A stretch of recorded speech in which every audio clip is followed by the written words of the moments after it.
कृष्ण जन्म से पहले भगवान सुखदेव जी राम जी के वर्णन यानी कि राम सूर्य वंश के बारे में थोड़ी सी चर्चा करते हैं और एक श्लोक में पूरी राम कथा को सुना दिया।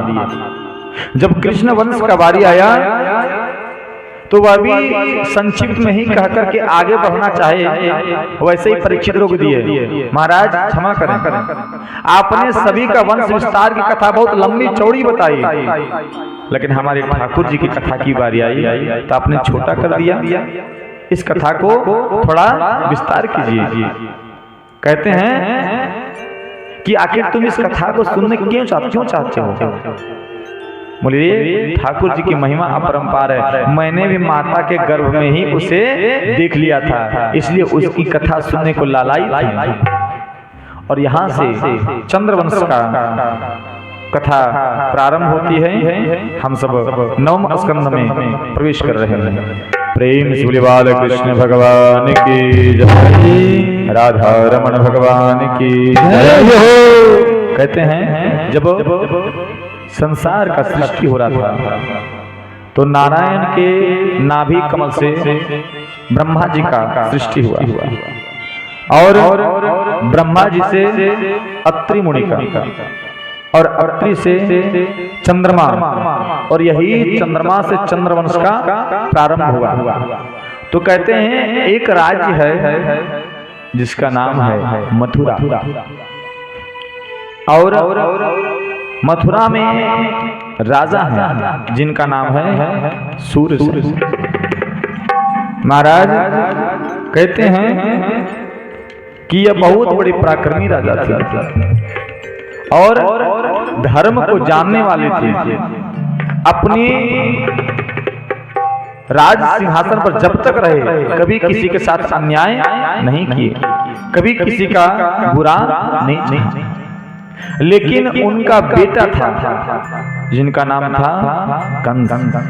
कहते हैं ना कि बाप जितना सीधा रहता है ना बेटा उससे विपरीत रहता है। सबका ऐसा नहीं होता है लेकिन कुछ लोगों का ऐसा होता है। तो कहते हैं कि कंस बहुत दुराचारी था, पापाचारी था और उसके मन में ये अभिलाषा होने लगी कि कितना जल्दी पिताजी मर जाते या किसी न किसी प्रकार से पिताजी को राज सिंहासन से हटा देते और उस सिंहासन पर मैं बैठ जाता।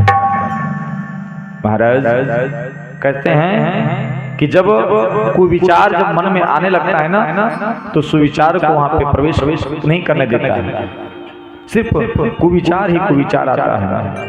तो आज कंस ने विचार बनाया, अपने महल में अंदर ही अंदर एक गुप्तचर और गुप्त रूप से सेना को एकत्रित करते हैं और पिताजी को राज सिंहासन से उतार देते हैं, युद्ध करके पिताजी को हरा देते हैं और कारागृह में बंद कर देते हैं। जब राज्य में पता चलता है तो राज्य में ये नहीं बताया जाता है कि बेटा के द्वारा पिताजी को बंद कर दिया गया, बताया जाता है कि पिताजी के द्वारा ही मुझे राज सिंहासन पर बिठाया जा रहा है। और जब राज सिंहासन पर बैठ गया कंस तो कंस हो गया राजा, उसे बोलने वाला कोई नहीं, डांटने वाला कोई नहीं, जो मन करता वो करता। अपने राज्य में धर्म करने वाले ब्राह्मणों को रोकने लगे, धर्म करने वाले प्रजाओं को रोकने लगे, सब पर रोक लगाने लगा। और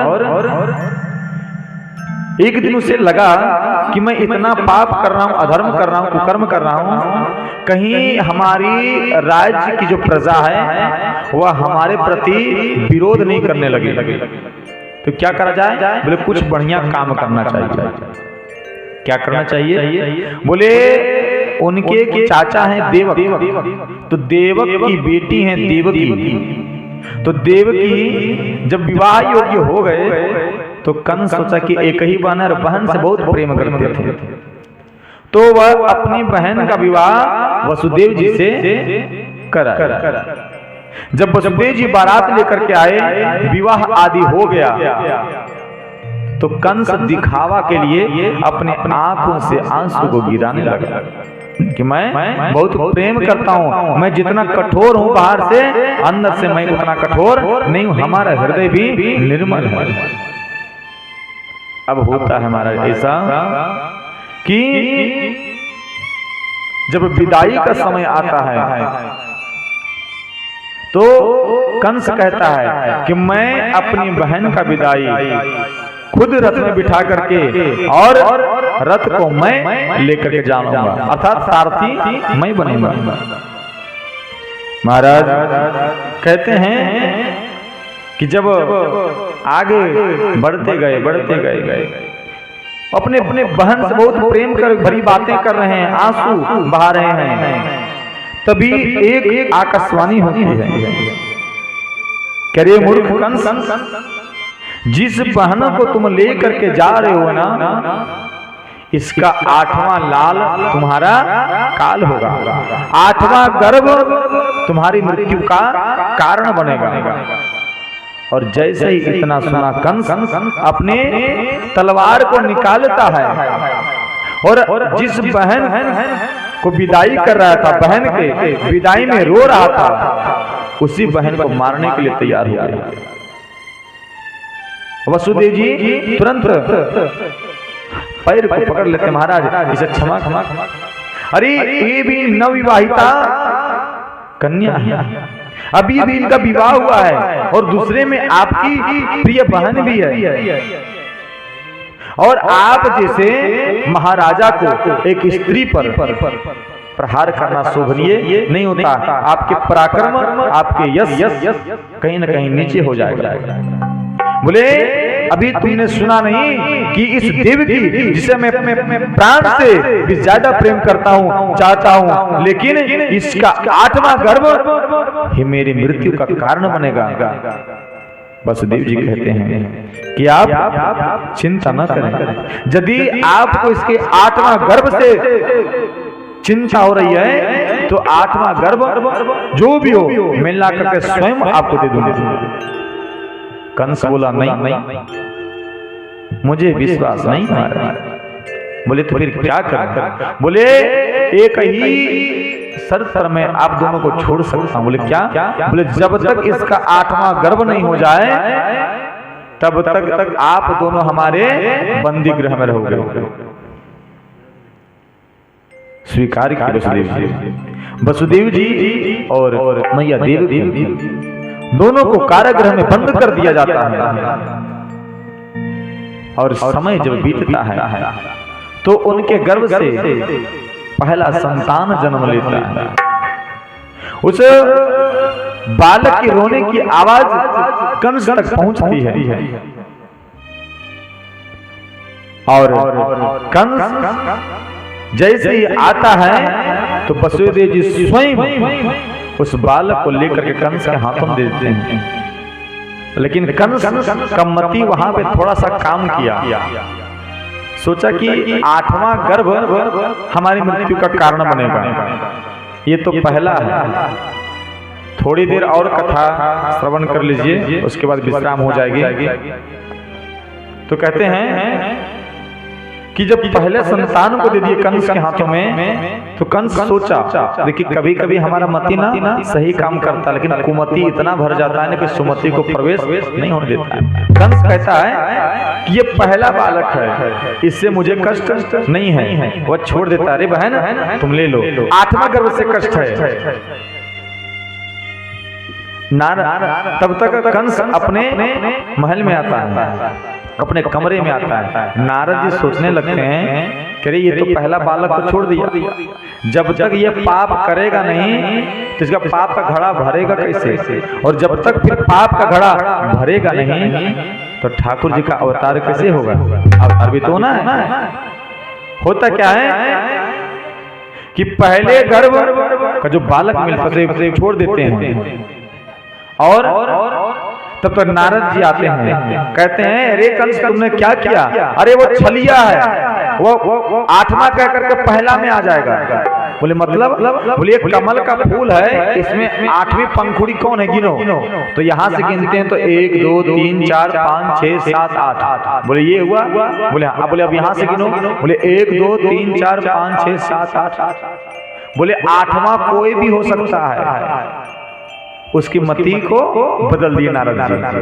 कंस आता है क्रोध में और बालक को छीन लेता है हाथों से और वहीं पे पाषाण में पत्थर में पटक करके निर्मम हत्या कर देता है। देवकी रोती रहती है, चिल्लाती रहती है, लेकिन कुछ नहीं कर पाती। और कहते हैं एक एक करके 6 बालकों का वध कर देता है वहां हत्या। जब 7वें गर्भ की बारी आती है तो भगवान श्री कृष्ण अपने शेषनाग अर्थात शेषा अवतार बलराम जी को भेजते हैं, क्योंकि त्रेता युग में कहे थे कि बलराम जी अर्थात लक्ष्मण छोटे हो गए थे, राम बड़े, इसीलिए इस समय राम जी छोटे होंगे और लक्ष्मण जी बड़े, अर्थात शेषा अवतार बलराम जी बड़े बनकर के आए, 7वें गर्भ में आए हैं। तो 7वें गर्भ में जब आए तो ठाकुर जी ने योग माया को कहा कि देवकी के गर्भ में जो जीव है उससे स्थानांतरण करके जो गोकुल में वसुदेव जी की दूसरी पत्नी रोहिणी है उनके गर्भ में स्थानांतरण कर दो। महाराज समय आया तो पता चला कंस को कि देवकी के 7वां गर्भपात हो गया। कंस हंसने लगता, कहता है हमारे डर से देखो अब गर्भ में ही बालक नष्ट हो जा रहा है। और 8वां गर्भ में भगवान श्री कृष्ण स्वयं आते हैं। प्रेम से बोलेंगे बाल कृष्ण भगवान की जय। और बाल कृष्ण जब आते हैं तो कहते हैं जब से देवकी के गर्भ में भगवान का अंश आता है तब से वहां का जो वातावरण प्रकृति की छटाएं बदलने लगती है, पक्षियां चहचहाने लगती है, मधुर मधुर सुगंध हवा चलने लगती है। और उस समय देवकी का जो सौंदर्य देखने में एक देवी की भांति लगती है। महाराज समय आता है वह भाद्रपद की कृष्ण पक्ष की अष्टमी की रात, रोहिणी नक्षत्र, भगवान श्री कृष्ण का प्राकट्य होता है। जब प्राकट्य होता है तो जोर जोर से रोने लगते हैं। मैया डर जाती है देवकी कि इसी का तो इंतजार कर रहा था, पता नहीं हमारे सभी बालकों को मार दिया, लेकिन ये बालक देखने में कितना सुंदर लग रहा है, इसे न जाने इसे भी मार दे। तब तक वह बालक जो था भगवान का रूप ले लिया। बोले मैया तुम चिंता नहीं करो, हमें मारने वाला कोई नहीं है। और इस समय कहते हैं संत का भाव आता है, कथा में संत का भाव बड़ा प्यारा होता है। कहते हैं कि भगवान माताएं से वात्सल्य प्राप्त करने के लिए अवतार लिए और अनेक से अनेक बात के बाद वहां हास्य विनोद हुआ। तब भगवान कहते हैं कि मैया अब मैं अपने धाम को जा रहा हूँ, वहां पे भी हमारी परीक्षा में लोग हैं। बोले मतलब एक हाँ तैयारी कर लीजिए। बोले कि अब आप हमें इस सूप में बिठाओ और जमुना के उस पार नंद बाबा के घर में एक लड़की हुई है, लाली हुई है, तो वहां पे मुझे रख करके लाली को उठा करके ले आना। बोले भगवान मेरे हाथ पैर तो बंधे हैं। बोले मैं आपके पास रहूंगा तो फिर कौन से बंधन रहेंगे, सारे बंधन से मुक्त हो जाएंगे। और वह सूप को लाते हैं, ठाकुर जी को बिठाते हैं, उनके हाथ की पैर की बेड़ियां खुलने लगती है। कहते हैं जैसे जैसे बाहर आते जाते हैं गेट खुलने लगता है, सारे पहरेदार सो जाते हैं। और इतना ही नहीं, बोले बहुत तेज बारिश हो रही होती है तो शेष अवतार छत्र का काम करते हैं। और जब पहुंचते हैं जमुना नदी तो जमुना जी कृष्ण भगवान की प्रेमिका है। अब सोचते हैं कि भगवान हमारे पास आ रहे तो दर्शन कर ले थोड़ा सा। अब क्या होती है कि जमुना का धार बढ़ने लगता है, पहले घुटने पर था, कमर तक आया, छाती तक आया। कृष्ण भगवान बोले रे तुम्हें समझ नहीं आ रहा है कि हम इनके बेटे हैं और तुम हमारी प्रेमिका हो, तो तुम इनके कौन हुई? बहू हुई। और ससुर जी के माथे पर चढ़ोगे, नीचे उतरो। तो तुरंत कृष्ण भगवान पैर को नीचे करते हैं और पैर का अंगूठा से वो जमुना जल स्पर्श होता है और तुरंत जमुना कम हो जाती है। प्रेम से जमुना महारानी की जय हो। और रातों रात पहुंचा देते हैं नंद बाबा के यहाँ। नंद बाबा के यहाँ जब पहुंचा देते और वहां से लाली को उठा करके पुनः ये मथुरा लेते आते हैं। कंस को पता चलता है कि इस बार 8वां गर्भ लड़का नहीं लड़की हुई है। कंस दौड़े दौड़े आता है और 8वां गर्भ को उठा करके पटक करके जैसे ही मारना चाहता है तुरंत वह हवा में उड़ जाती है। और हवा में उड़ने के बाद एक अष्टभुजी मां जगत जननी आदि शक्ति भवानी के रूप में प्रकट हो जाती है और कहते हैं, करे तुम मुझे क्या मारोगे? तुम्हें मारने वाला गौकुल में जन्म ले चुका है। इधर गौकुल में पता चलता है प्रातःकालीन कि हमारे घर में भी एक बालक हुआ है। और उधर कुछ दिन पहले रोहिणी के भी गर्भ से एक बालक हुआ है। और नंद बाबा का जो प्रातः काल पता चलता है तो वह खुशी से नाचने लगते हैं, क्योंकि नंद बाबा की उम्र नहीं थी, लेकिन बोले इस चौथेपन अवस्था में भी भगवान आज कृपा किए हमारे घर में आए हैं। प्रेम से एक बालक जाएंगे और सबको फूल दे देंगे ताकि जब ठाकुर जी आवे तो पुष्प की बारिश हो और सभी को अपने अपने जगह पर खड़े हो जाएंगे।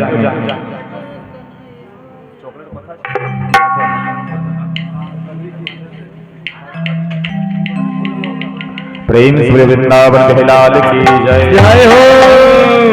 और सबसे पहले धीरे धीरे, सबको जल्दबाजी नहीं करना है और प्रेम से सभी को कहना है, स्वागतम कृष्णा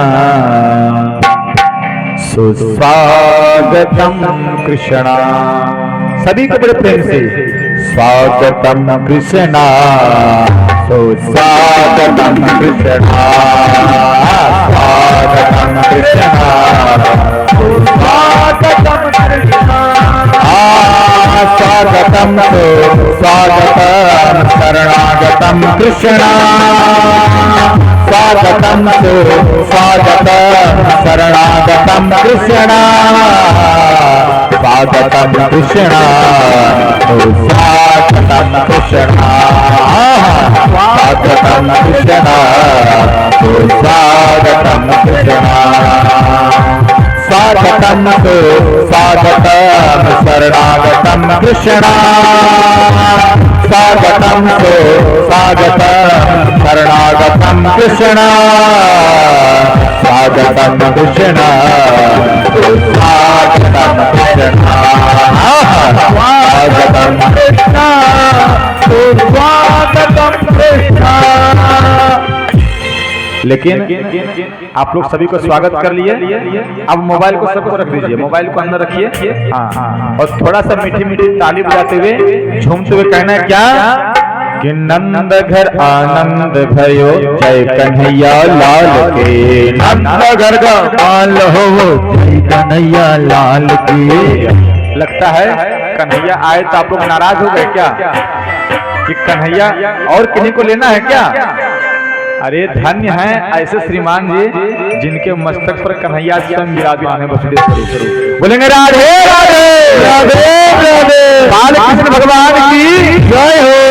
ये मंडारी से बताइएगा कृष्ण भगवान उसमें बैठे हैं, किनको किनको दिखाई दिया? सबको दिखाई दिया। तो मुंह दिखाई ऐसी ले लिया आप लोग? हाय राम। अच्छा, वो भी दिखा दे रहे हैं ना। ठाकुर जी की महिमा परंपार है। सभी को झूमते हुए आई कहेंगे नंद घर आनंद भयो कन्हैया लाल के। नगर आनंद हो कन्हैया लाल के। अभी भी लोग लगता है कुछ दिक्कत में है। दोनों हाथ को उठाइए। अरे हाथ तो हम लोग का प्रत्येक बार नीचे रहता है। हाथ उठा के झूमते हुए मेरे साथ आई सभी को जय कन्हैया लाल के हाथी घोड़ा पाल के। जय कन्हैया लाल के हाथी घोड़ा पाल की। जय कन्हैया लाल के हाथी घोड़ा पाल के।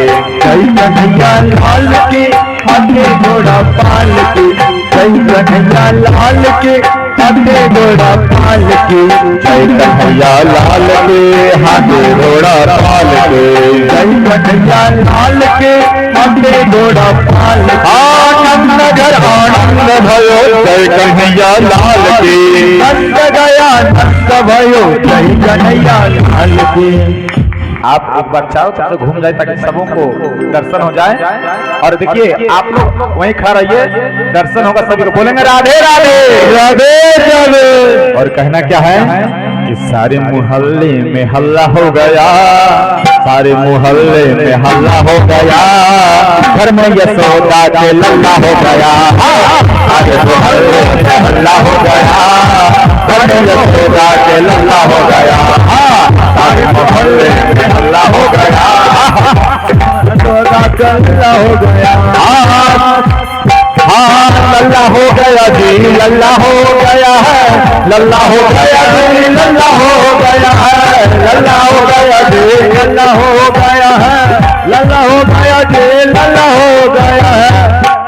जब कोई खुशखबरी मिलती है और स्टेटस लगता है क्या करते हैं लोग, कांग्रेचुलेशन, बधाई हो, सारे लोग बोलेंगे बधाई हो, बधाई हो, सिर्फ हाथ उठाना नहीं है, बोलिए बधाई हो, बधाई हो, बधाई हो, बधाई हो। क्या कहना है कि चोरी से चुपके से मेरे घर में पीछे से कौन कि माखन चोर आया, कन्हैया चित चोर आया, कि माखन चोर आया, कन्हैया चित चोर आया, माखन चोर आया, कन्हैया चित चोर आया, माखन चोर आया, कन्हैया चित चोर आया। सभी को प्रेम से सुनते हुए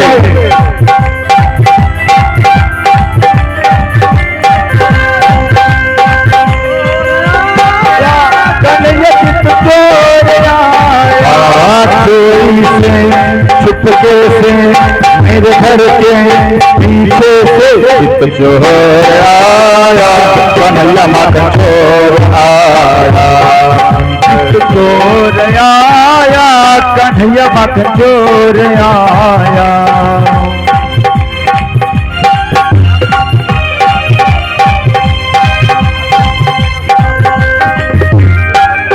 कन्हैया चित चोर आया,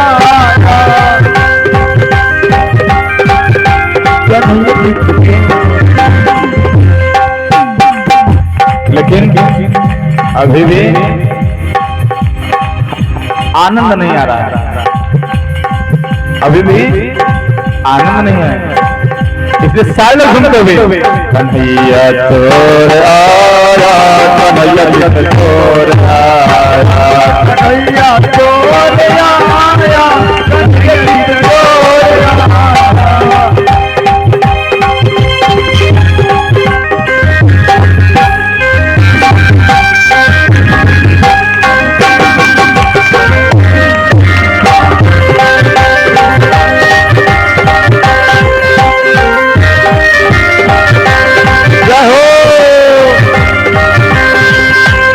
राधे राधे।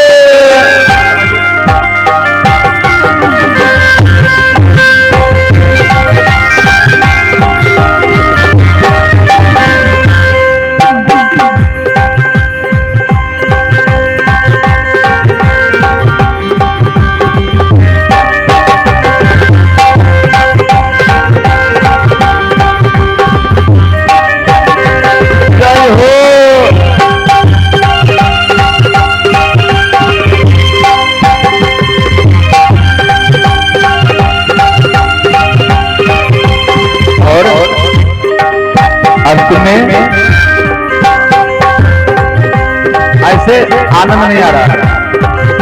एक मिनट देखिए, अब तक ये सिर्फ बधैया का प्रश्न था, अब ऐसे भजन के हम लोग मतलब प्रस्थान करेंगे कि सभी को झूमते हुए, और ये भजन सभी लोग सुने हैं। और फिर से एक बार निवेदन होगा कि मोबाइल को थोड़ी देर कुछ देर के लिए रख लीजिए। जिनको वीडियो चाहिए, देखिए हमारे कैमरे वाले भैया आए हैं, इनसे आपको वीडियो मिल जाएगा। वरना ज़्यादा यदि जानकारी लेनी हो तो चैनल में यूट्यूब चैनल है, उसमें आपको मिल जाएगा।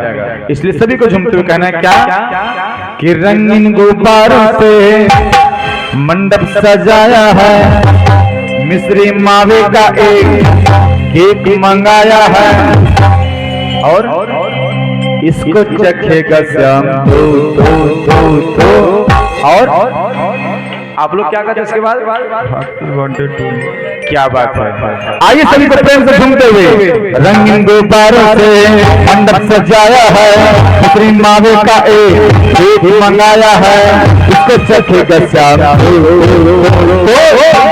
और हम सब बोलेंगे हैप्पी बर्थडे टू यू, हम सब बोलेंगे हैप्पी बर्थडे टू यू, हम सब बोलेंगे हैप्पी बर्थडे टू यू, हम सब बोलेंगे हैप्पी बर्थडे टू यू, हम सब बोलेंगे हैप्पी बर्थडे टू यू।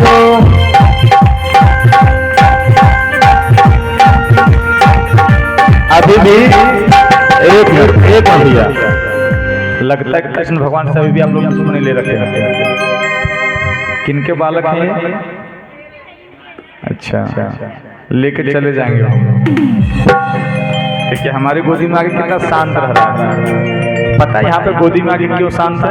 क्योंकि आप लोग को फ्री कर दिया कि जन्मोत्सव मना रहे, कम झूम तो लीजिए, हाथ जोड़ कर बैठे हैं। आइए बड़े प्रेम से हम सब बोलेंगे हैप्पी बर्थडे टू यू, हम सब बोलेंगे हैप्पी बर्थडे टू यू, हम सब बोलेंगे हैप्पी बर्थडे टू यू, रंगी गुब्बारों से मंडप सजाया है, मिश्री मावे का एक केक मंगाया है, इसको चखेगा श्याम, हम सब बोलेंगे हैप्पी बर्थडे टू यू, हम सब बोलेंगे happy birthday to you. Radhe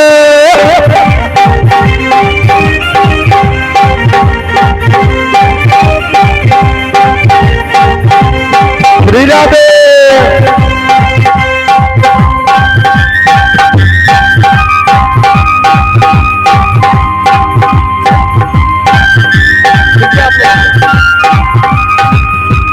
जय हो जय हो।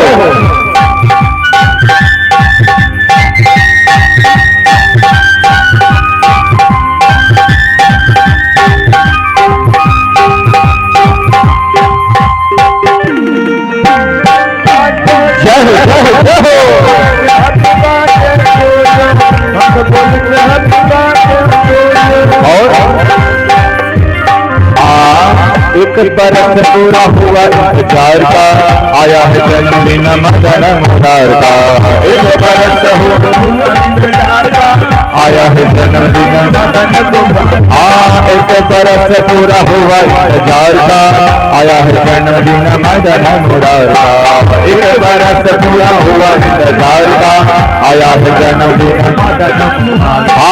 भादो की अष्टमी है, मौसम बहार है, भादो की अष्टमी है, मौसम बहार है, सपना पूरा हुआ है। जय हो। हम सब बोलेंगे हैप्पी बर्थडे टू यू, हम सब बोलेंगे हैप्पी बर्थडे टू यू, हम सब बोलेंगे हैप्पी बर्थडे टू यू।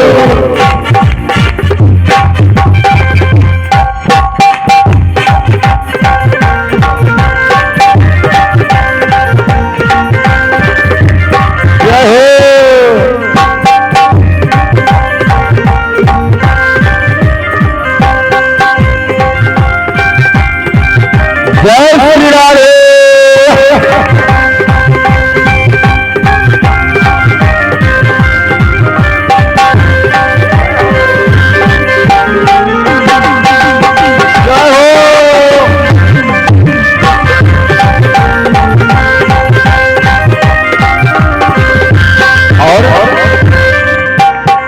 शाम तो पतेरे कुछ भी न लाया हो, दर्शन दिखाते रहना कहने आया हो, कुछ भी न लाया हो, दर्शन दिखाते कहने आया हो।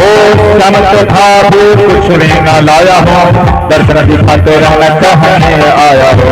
शाम तो लाया हो तो अब देने लाया हो। हाँ पर हमारा है तो लगा तो शाम कहते हैं तो हमारे जीवन आधार प्राण है, तो कुछ भी नहीं लाया। और हाँ पर हमारा तो है सावरिया, तुमको लग जाए श्याम मेरी उमरिया, पर हमारा है सावरिया। और इसके सिवा तुझको क्या दूं, कहते हैं प्राण भी हमारा आपका है, हमारी उम्र भी ले लो, कुछ भी नहीं लाया हूं, खाली हाथ आया हूं। और कहते हैं इसके सिवा क्या मैं कुछ दो। आप लोग को नहीं बोलना, आप लोग बोलिए, हम सब बोलेंगे हैप्पी, नहीं आनंद आ तो जोर से बोलिए, हम सब बोलेंगे हैप्पी। आइए तो हम उठाते हुए हम सब बोलेंगे हैप्पी बर्थडे टू यू, हम सब बोलेंगे हैप्पी बर्थडे टू यू, हम सब बोलेंगे हैप्पी बर्थडे टू यू, हम सब बोलेंगे हैप्पी बर्थडे टू यू।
कहते हैं ठाकुर जी की बधाइयां जब हुई तो ठाकुर जी के इतने सुंदर स्वरूप है कि जो सखियां देखने के लिए आती उन्हें लगता कि ठाकुर जी उठाकर गोद से ऐसे लगा लो कि फिर यशोदा मैया को दे हूं। इतना सुंदर स्वरूप है, इतना सुंदर इनसे प्रेम हो गया है। तो किसी ने पूछा, अरे सखी आखिर ठाकुर जी वो जो कन्हैया है, जो यशोदा के लाला है, उसने तुमने क्या देख लिया कि तुम इतना प्रेम कर बैठे उसे? अभी तो छोटा है। तो जो भक्त होती है वो एक भाव समर्पण करती है। आइए हम सभी इस भजन के साथ आज की कथा वाणी विराम करेंगे। कहते हैं कि मोहन से दिल क्यों लगाया है, ये मैं जानूं या वो जाने। बोले रे सखी तुमने समझ पाओगे कि मैं क्यों प्रेम करती हूँ, ये सिर्फ मैं और वही जान सकते हैं। उठ जा बाबू, बड़ा सुंदर नींद आ रहा है, ऐसा लग रहा है कि लोरी गा रहे हैं, सो रहा है। बोलेंगे राधे राधे राधे राधे। कहना क्या है कि मोहन से दिल क्यों लगाया है, ये मैं जानूं या वो जाने। मोहन से दिल क्यों लगाया है, ये मैं जानूं या तो जानो। ये मैं जानूं या वो जाने, ये मैं जानूं या वो जाने। मैं जानूं या वो जाने, ये मैं जानूं या वो जाने। और छलिया से दिल को लगाया है, ये मैं जानूं या वो जाने। छलिया से दिल को लगाया है, मैं जानूं या वो जाने। छलिया से दिल को लगाया है, मैं जानूं या वो जाने। दिल लगाया है, ये मैं जानूं या वो जाने।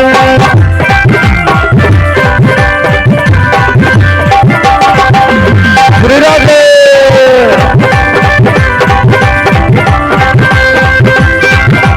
जय हो।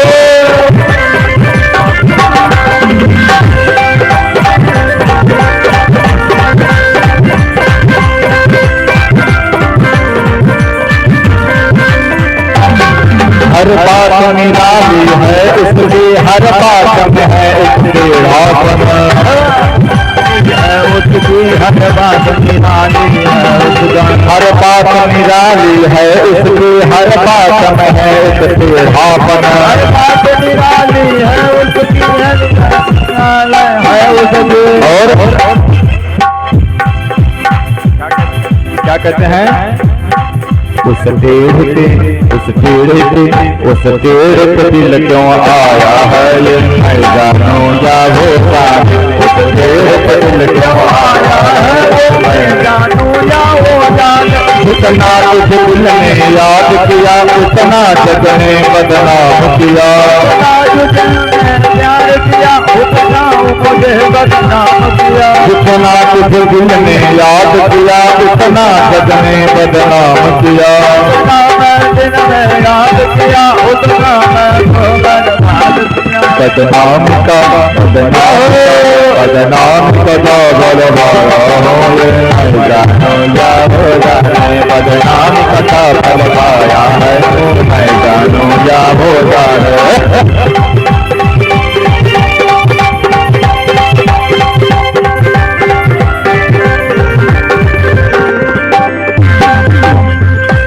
प्रेम से बोलो वृंदावन लाल की जय हो। धीरे धीरे एक माइक चलिए कृष्ण के जन्मोत्सव में भाव विभोर होकर के हमारे श्रीमान जी भी कर रहे हैं कि एक भजन थोड़ा मैं भी गाऊंगा, लेकिन भाव ऐसा जय जय जय जय। अर कहवा हरि जी मक्खन खैले, अर कहवा